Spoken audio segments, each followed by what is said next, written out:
Hello everyone, my name is Jagadish S Naik. I belong to Rainbow Residential Public School, Ranebennur. How are you all? I hope that you all are fine at your home, and because of the coronavirus, please don't come outside without using your mask. Okay, so dear children, today we are going to learn about sources. Okay, so the sources which are very important in history, right? So then what are sources? Sources are nothing but the things which are used by the human beings in the past. I repeat my words. The sources are nothing but the things which are used by the human beings in the past. Okay, so we can divide the sources into two types. Okay, so we can divide the sources into two types. One is literary sources. Please write down. One is literary sources,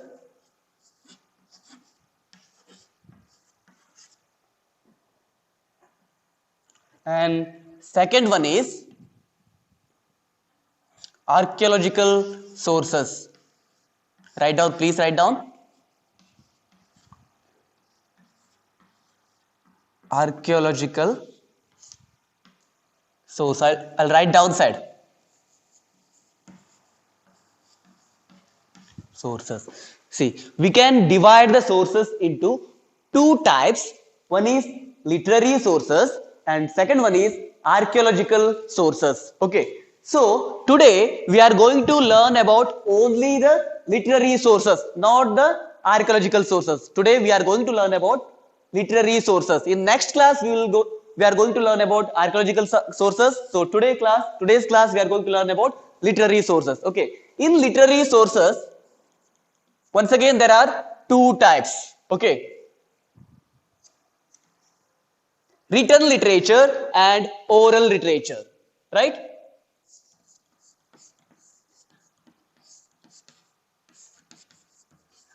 Written literature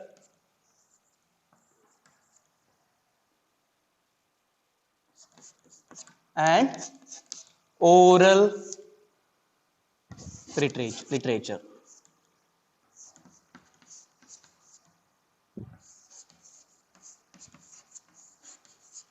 Don't confuse. See here. So we can divide the sources into two types. One is literary sources and one more is archaeological sources. In literary sources, once again there are two types. One is written literature and one more is oral literatures. Okay. So in written literature, again two types. Okay. So once again I'm going to repeat. See, literary sources and archaeological sources. There are two types of sources. One is literary sources and one more is archaeological sources. In literary sources, there are two types, written literature and oral literature. Okay. In written literature, there are two types again. Okay. Native literature and foreign literature. Native and foreign literature. Right. In literary sources, there are two types, written literature and oral literature. In written literature, there are two types again, native literature and foreign literatures. Have you written? I hope that you have written. Okay. So I'm going to rub the board. Today we are going to learn about only the literary sources.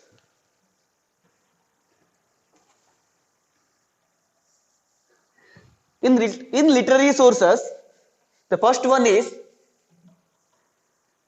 written literature. Written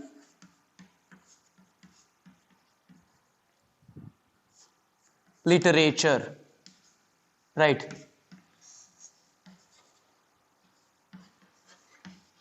Written literature. Okay. So already I have told you that in written literature there are two types. So I will divide the board. Okay. The first one is native literature. Native literature and second one is foreign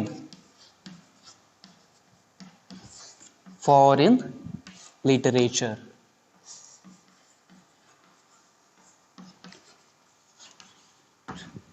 Okay. So native literature. Then what are native literatures? So literatures which are written by the Indians in native languages are called as native literature. Are you getting my words? The literatures which are written by the Indians in native languages are called native literatures. So in India there are so many languages, right? So it may be Hindi or Sanskrita, Telugu, Kannada, Tamil, Pali, Prakrit. There are so many languages in India. Okay, so these are the literatures which are written by the Indians in native languages. So these are all called as native literatures. For example, so I'm writing the examples. Please note down. For example, Kautilya. Right. Kautilya has written Arthashastra. Write down. Arthashastra. Kautilya's Arthashastra and Kallana. Right. Kallana's Rajatarangini.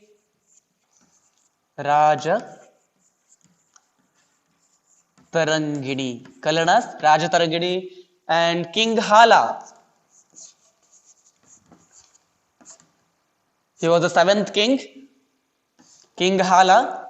He has written Gatha Saptasati. Okay. Gatha Saptasati. He has written Gatha Saptasati. Then one more example, Vishakadatta. Vishakadatta.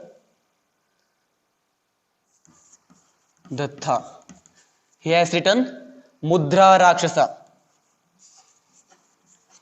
I'm writing downside. Mudra Rakshasa. Right? And one more example, Banabhatta. Banabhatta. He has written Harsha Charita. Harsha. So I'm writing downside. Harsha Charita. And one more example, Pampa Vikramarjuna Vijaya. He has written Pampa. He has written Vikramarjuna Vijaya. So these are the examples for native literature. Okay. So what are native literatures? Native literatures are nothing. So these are the literatures which are written by the Indians in native languages. Right? So for example, Kautilya, he has written Arthashastra, and Kallana, Rajatarangini, he has written Rajatarangini, and King Hala, he has written Gatha Saptasati, and Vishakadatta, he has written Mudra Rakshasa, and Banabhatta, he has written Harsha Charita. In the same way, Pampa, he has written Vikramarjuna Vijaya. So these are the examples for native literatures, right? So then foreign literature. What are foreign literatures? So foreign literatures are nothing but these literatures which are written by the foreigners. Okay, actually they had come to India as a travelers, right? They had visited our kingdoms as a travelers, right? So they had written so many things. Okay, for example,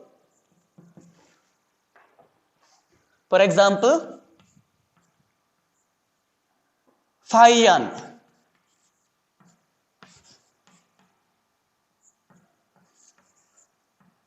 Fayan, he has written Gokoki. Gokoki. Fayan has written Gokoki. And Huyen Sang.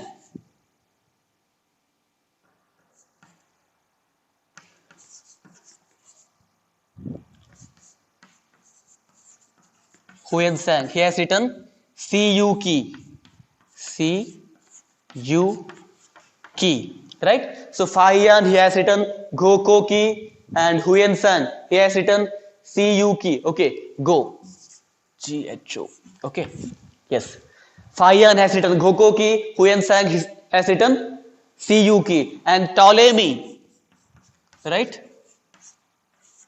Ptolemy, he has written geography. Ptolemy, he has written geography, right? Babur, you might have heard the name of Babur. He was the king of Mughal dynasty, Mughal empire, right? He was the founder of Mughal empire. Babur. He has written Tujk-e-Babri. Tujk-e-Babri. And Ferista.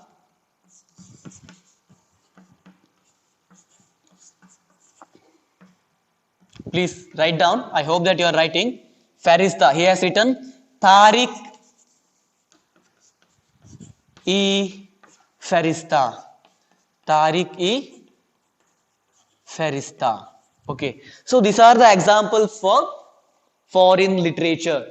Fayan, he has written Gokoki. Huyen-sang, he had written Siyuki, and Ptolemy's geography, Babur's Tujki-Babri, Feristas, Tariki-Ferista. So these are the examples for foreign literature, right?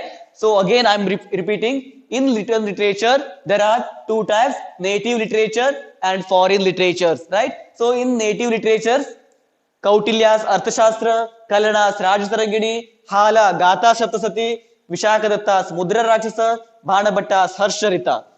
In foreign literature, there are some examples. For Fahiyan, he has written Gokoki, Huyen-sang's Siyuki, Ptolemy's geography, Babur's Tujki-Babri, Ferista, he has written Tariq-e-Ferista. Okay, these are the examples for written literatures, right? So these are the examples for written literatures. So then one more types of literature called oral literature, right? So these are the examples for written literature, and one more types already we have discussed, right? So that is none other than oral literatures. Then what are oral literatures? See, oral literatures are nothing but the folk stories and folk songs. Okay, so you might have heard when your grandparents used to hum, or your grandparents used to tell a story. Okay, so those are the examples for oral literatures. Oral literatures are nothing but these are the literatures coming from one mouth to another mouth, right? So these are called oral literatures. For example, ballads of Kumar Rama, ballads of Sangolli Rayanna, and or Tippu Sultan. So these are the examples. Okay, so these are the examples for oral literatures. Okay, there are two types in literary sources. One is written literatures, already I have written on the board, and one more is oral literatures, right? Oral literatures are nothing but the folk stories and folk songs, right? I hope that you have understood. Okay, so these are the literatures help us to know our history. Okay, so the sources, the importance of sources. Okay, so these are the sources which help us to know about our ancestors, which help us to know about our emperors, which help us to know about our dynasties, right? So today's class we have learnt about literary sources, in that written literature and oral literatures. In written literatures, we have learnt about native literatures and foreign literatures and their examples, right? So I hope guys you have understood the sources, and thank you.